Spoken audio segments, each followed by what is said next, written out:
Bonjour les flammes. Bonjour les flammes, on espère que vous allez bien. On espère que vous allez très bien après ces belles vacances. Belles vacances de carnaval, de printemps, que vous avez pris un temps de repos en famille, que vous êtes posés. En tous les cas, nous sommes lundi et ce matin, on a eu, en prenant notre petit déjeuner, l'occasion de faire une belle méditation pour vous et on a eu envie de vous la partager.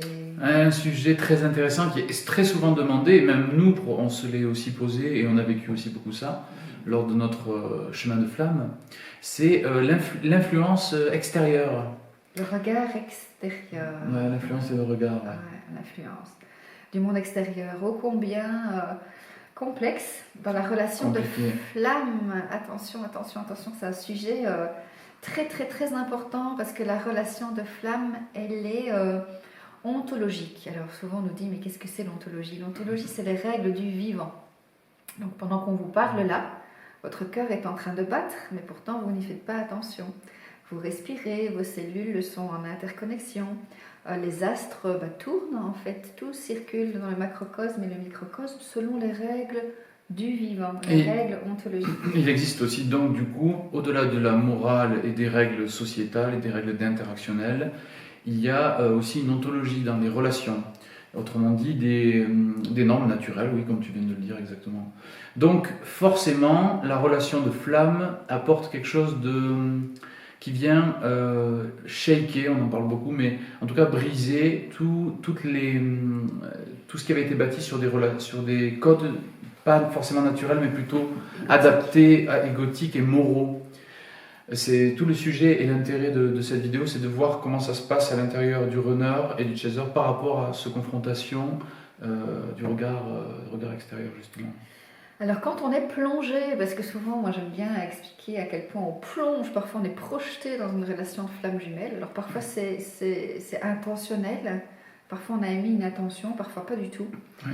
Et donc beaucoup de personnes s'y retrouvent pas vraiment en fait dans ce plongeon, ce saut de foi, ce saut de l'ange comme j'aime dire. Et donc souvent on essaye de trouver des points de repère par rapport aux sphères extérieures. Ça peut être la famille, ça peut être les amis. Si on a une amitié ou une relation confidentielle aussi sur le lieu de travail, pourquoi pas. On essaye en tous les cas de se raccrocher à ce qui est connu, parce que quand on est plongé dans une relation de flamme, on perd tous nos repères, tous nos systèmes de croyances en fait, sur lesquels on a basé, construit notre personnalité, donc l'ego. Tout cela va s'effondrer, on le verra dans la nuit noire de l'âme, qui est vraiment l'apogée, le point culminant en fait de cette perte de repères complète. Mais pendant la relation de flamme, eh bien déjà progressivement on se rend compte que cette relation hors norme ne répond quasi à aucun des repères que le chaser en tous les cas peut avoir. Ouais. Pour le runner. Pour le runner, c'est... Est-ce qu'on peut parler de généralité? Ça va être difficile parce qu'on a aussi c'est ce qu'on aimerait dire aussi, quand même important. Notre chemin est teinté de notre propre expérience, de nos propres implications au niveau de conscience, en effet. Donc, on ne peut parler que par rapport à ce qu'on a vécu à l'intérieur de nous. Donc, ça sera peut-être différent d'autres vues ou d'autres manières d'aborder ce sujet. Mais en tout cas, voilà. Pour le runner, c'est plutôt, comme il est projeté dans une intériorité, il est introverti en fait, son côté yin, l'humain d'introversion, ça va être plutôt justement, en tout cas ce que j'ai vécu, plutôt une rentrée encore plus profonde dans la solitude, dans le détachement. C'est bizarre hein, de se rendre compte que la rencontre avec une autre personne amène le runner dans encore plus de polarité. Ouais, une surpolarisation de son yin en fait. Et c'est pareil pour le chaser, puisque le chaser qui est d'origine plutôt extérieur, externalisant, projetant ses énergies de l'intérieur vers l'extérieur, eh bien va être encore plus dans cette polarité au moment de la rencontre. Et donc d'où la perte, regardez, si je suis ici chaser et que je quitte finalement, que je vais encore plus dans ma polarité yang, je perds également mes repères, et pareil pour toi. Ouais. Donc cette relation, elle projette dans un nouveau paradigme où on se rend compte qu'il y a une augmentation de la polarité. Et le problème, c'est que quand on quitte nos repères, on a envie d'y retourner parce que l'ego, il aime bien sa sécurité, il aime bien nous mettre en sécurité. Donc forcément, il y a beaucoup de peurs qui vont jaillir de part et d'autre, puisqu'on sort je dirais, de notre paradigme, de nos repères de base. Une grande erreur que le chaser peut faire, c'est que le chaser, il est en général bien connecté aux sphères extérieures, aux sphères sociales, il a pas mal d'amis. Donc il est très sociable, très affable aussi parfois. Mais donc du coup, l'erreur que le chaser peut faire pour pouvoir retrouver ses points de repère, c'est demander conseil. Demander conseil à l'extérieur. Or, les autres personnes à l'extérieur, évidemment, sont absolument pas aptes à répondre aux questionnements. Je dirais même que c'est nocif parce que les conseils que vous allez recevoir sont des conseils sur base de l'ancien paradigme, c'est-à-dire sur les codes sociétaux, les codes moraux sur lesquels vous avez construit votre ego. Rappelez-vous, la relation de flamme est un puissant vecteur en fait de transmutation alchimique, de dépassement pour pouvoir passer de vos peurs à l'amour, de l'ego à l'âme. Donc très important de comprendre ça. Ces personnes qui n'ont pas encore, je dirais, été bousculées, propulsées dans une relation d'amour inconditionnel, ne vont pas pouvoir, malgré leur bienveillance, ne vont pas pouvoir en fait répondre à votre appel. Bienveillance, c'est intéressant. Et les conseils qu'ils vont vous donner, en fait, ne sont pas adaptés à la relation de flamme, pas adaptés à ce que vous vivez, qui est justement là pour vous sortir, en fait, presque de cette matrice égotique et sociétale. Donc, attention par rapport à ça, c'est très important. Je pense que si vous devez demander conseil, ben, c'est davantage à votre guidance intérieure, à partir du cœur, et éventuellement à d'autres flammes ou des personnes qui sont passées effectivement par le goulot, le vecteur propulsant de cette relation. C'est vraiment très important de comprendre ça, pour les chasers en tous les cas. Très intéressant, extrêmement intéressant. J'étais en train de réfléchir grâce à la bienveillance et à la conscience. Il peut y avoir une bienveillance inconsciente. Ouais. J'étais en train de réfléchir à ce concept. concept. Et une malveillance inconsciente aussi. Il existe une bienveillance inconsciente aussi. Ce sera peut-être le sujet d'une autre vidéo, matière à réflexion pour vous. Je dirais que pour le runner, pour répondre, le runner, dans son chemin, a été propulsé dans son yin, dans son intériorité. Il y a une introversion. Non pas qu'il n'y ait pas de monde social, mais plutôt une forme d'asocialité entre guillemets. J'explique. Il va avoir des relations, mais il ne va jamais se livrer dans les relations. Il va se livrer superficiellement, il va se livrer dans une forme de contrôle, il va se livrer dans une forme de séduction. On en a parlé dans l'autre vidéo. Il y a une forme de sécurisation émotionnelle en faisant en sorte de ne pas être trop dépendant de qui que ce soit, et peut-être que les autres soient un peu plus dépendants, peut-être, pour ne pas risquer de perdre quelques appuis. Mais en vérité, le runner est très très très intime avec lui-même, et plutôt avec sa dimension plutôt spirituelle, on en a déjà parlé, et donc va très peu s'appuyer sur les avis des autres. Les avis des autres vont avoir une influence parce que ça va de suite être une idée qui va devenir matière à méditation intérieure, qu'on s'entende. Mais demander des conseils, pas vraiment. Je ne pense pas que ce soit dans le profil du runner de demander conseil.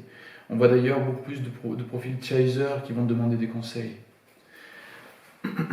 Donc pour lui, ça va être plus une recherche à travers la spiritualité, à travers des connexions, plutôt les oracles ou des questionnements plutôt dans son intériorité. Il est aussi perdu que le chaser, mais peut-être qu'il... c'est un sujet plutôt difficile finalement. Peut-être qu'il y a une perte de repères extérieur certainement, mais il avait des repères émotionnels, mais pas nécessairement d'attache émotionnelle. Le problème dans la relation de flamme jumelle, c'est que ça devient une récurrence dans son intériorité. Donc en fait, la flamme jumelle apparaît tout le temps dans le cadre de son intériorité, où il était d'habitude tout seul, avec ses propres rêves, avec sa propre introspection, sa propre manière d'être toujours introverti. Donc, il va poser des questions, le runner va poser plutôt des questions c'est ça, des oracles dont on a déjà beaucoup parlé. On voit beaucoup de tirages d'oracles sur les flammes jumelles, tout ça sur internet, c'est bien. Dans lequel, en plus, malgré tout, avec tous ces tirages d'oral, il ne va pas forcément trouver de réponse. Parce que la relation est tellement atypique de flamme jumelle qu'il ne va pas trouver de réponse. Il ne va pas trouver de réponse dans les miroirs des relations qu'il va voir, parce qu'il va voir justement qu'il y a beaucoup d'ego, beaucoup de relations qui sont basées sur des, comment j'avais appelé ça, des adaptations. Il va voir par miroir à ce qu'il est en train de vivre intérieurement en relation et en connexion surtout avec sa flamme jumelle, il va voir un peu tout le faux, tout ce qui a un peu de faux autour. Il ne va pas forcément voir le faux en lui, mais ça va le bouleverser. C'est surtout cette intrusion dans son intériorité qu'il n'avait plus l'habitude parce que, selon son profil aussi enfant, il avait mis une distance comme ça. Donc, dans le relationnel, moins influençable parce que surtout, tout simplement parce qu'il n'a pas beaucoup de connexions vraiment profondes. C'est plus difficile pour lui. Donc, je dirais un bouleversement intérieur et un bouleversement dans sa propre guidance, et donc une remise en question dans sa propre guidance, et même parfois des contradictions intérieures qui vont l'amener à beaucoup de fuites pour mettre à distance et retrouver un peu cette sécurité où il sait très bien ce qui l'anime, quoi, entre guillemets. Je ne sais pas si je suis très clair, désolé, c'est un sujet qui est paradoxalement, malgré les apparences, assez difficile à traiter. C'est pas évident. Alors, moi je dirais aussi, je pense que les sphères extérieures par rapport au chaser qui vit, comme je disais, vraiment dans les codes sociétaux, en fait, ces sphères extérieures vont projeter très régulièrement des jugements sur la relation. Parce que comme c'est une relation qui sort des repères de la société, eh bien, ça fait peur. Donc finalement, ça fait peur à leur propre ego. À leur propre sécurité. À leur propre sécurité, à leur propre peur. Ça met en danger. Parce que même vibratoirement, la flamme, elle vibre tellement haut, même s'il y a des jeux égotiques, même avant la réunion, ça vibre tellement haut que ça peut finalement, même par simple résonance vibratoire, créer des disruptions, c'est-à-dire des disrésonances, des discordances entre finalement les autres couples, mais les amis également, la famille, et cette vibration de flamme. Et une fois que les problèmes égotiques sont enclenchés dans la relation de flamme, eh bien, très rapidement, la famille et les amis peuvent récupérer cela aussi sous forme de jugement. Donc, qui peuvent être bienveillants, c'est-à-dire que votre famille, elle peut simplement, ou vos amis peuvent avoir peur pour vous, qui êtes engagé dans une relation de flamme, parce que ça invite à aller au-delà de tous ces pièges de l'ego, j'aurais envie de dire. Hein. Et tout le monde n'est pas capable de cela. Tout le monde n'est pas capable, encore à ce stade-ci, de cet éveil de conscience au-delà des codes sociétaux. Donc très rapidement, les sphères extérieures, dès que sont enclenchés justement tous les masques égotiques et toutes les souffrances, ces jeux de je t'aime moi non plus, de rejet et de contrôle, et bien très rapidement, les sphères vont intervenir comme des filets pour vraiment essayer de récupérer, en tous les cas c'est comme ça, le chaser, récupérer pour essayer de ramener finalement la flamme, chaser, à la raison. Reviens à la raison. Ce n'est pas une relation pour toi. Alors très vite, ça entre en résonance avec ce que le chaser peut également penser. Et donc ça va amplifier finalement les mécanismes de survie et les mécanismes de sécurité. Or, à travers la relation de flamme, pour aller vers une réunion, on est invité à faire un effort considérable d'introspection et non pas rejoindre la raison, mais rejoindre le cœur. Attention. Donc si effectivement vous sentez que vous êtes dans une relation importante pour vous, qu'il y a des enseignements, je ne dirais pas méfiez-vous des sphères extérieures, mais gardez vraiment votre libre arbitre et soyez dans un très haut et très grand discernement. Et pour être dans un très haut et très grand discernement de cœur, il faut prendre du temps pour vous, pour savoir ce qui est bon pour vous et une fois de plus vous aligner à votre cœur. Pour pouvoir voir en l'autre au-delà de ces masques égotiques. Personne d'autre que vous ne pourra le faire en réalité. Personne d'autre que, je dirais, une flamme aimante ne peut libérer l'autre de ces jeux égotiques et réciproquement. Donc ce ne sont pas les sphères extérieures qui vont pouvoir faire ça. Bien au contraire, elles pourront même être un frein. Elles sont véritablement un frein. Un frein, parce que toi, tu peux souffrir aussi des jugements extérieurs. Oui, voilà, c'est ça. Mais c'était ça justement que j'étais en train de penser là. Oui. En tant que runner, un profil yin, de toute façon, il y a une individuation qui se fait un peu différemment de la norme. Autrement dit, on est différent et on est habitué au jugement, ça c'est certain. Ce qui est le plus difficile dans la relation de flamme, c'est que transite au travers de sa flamme le jugement moral et sociétal complet presque. C'est comme un boulot. C'est comme si tout ce qui fait la différence du runner va être, le chaser va être chargé de tous les jugements qu'il va recevoir de droite et de gauche, et ensuite va être aussi une forme de juge pour le runner. Et c'est très lourd pour le runner. Pour le runner, il a l'habitude d'être jugé, il a l'habitude d'être mis un peu à côté, d'être un peu le bizarre, d'être un peu l'étrange, d'être un peu on l'aime bien mais il est bizarre. Et ça va, il s'en fait bien. Mais quand il s'agit d'accepter l'enjeu d'une relation de couple, qu'il a fui toute sa vie quasiment, il a toujours espéré ça, mais fui aussi cette intimité, et qu'il est obligé d'affronter justement tout ce bruit, qui est un véritable bruit par rapport à l'intériorité. Les jugements, tu veux dire. Voilà, tout ce bruit de jugement et toute cette cacophonie véritablement du réseau social. En plus, on est dans une époque où les réseaux sociaux se sont densifiés. Je peux vous dire que en tout cas pour mon cas, ma sensibilité, c'est extrêmement difficile à vivre. Toute cette cacophonie-là est extrêmement difficile parce qu'en même temps, il y a un amour qui est immense, qui est absolu même pour l'autre. Et que souvent, il y a des prises de possession. L'autre est pris en possession par les énergies confluentes énormément dans sa toile, comme s'il était pris dans une toile de plein d'idées. Et triomphe toujours l'amour, c'est ça qui est sublime d'ailleurs dans le chaser, c'est ce que j'ai pu remarquer, en tout cas dans notre cheminement, c'est vraiment le triomphe de l'amour, quoi. Malgré tout, le courage incroyable qui est demandé au chaser, qui a vraiment toutes ses bases, qui est bien solidement appuyé, qui a des épaules sur qui toujours sera rattaché partout.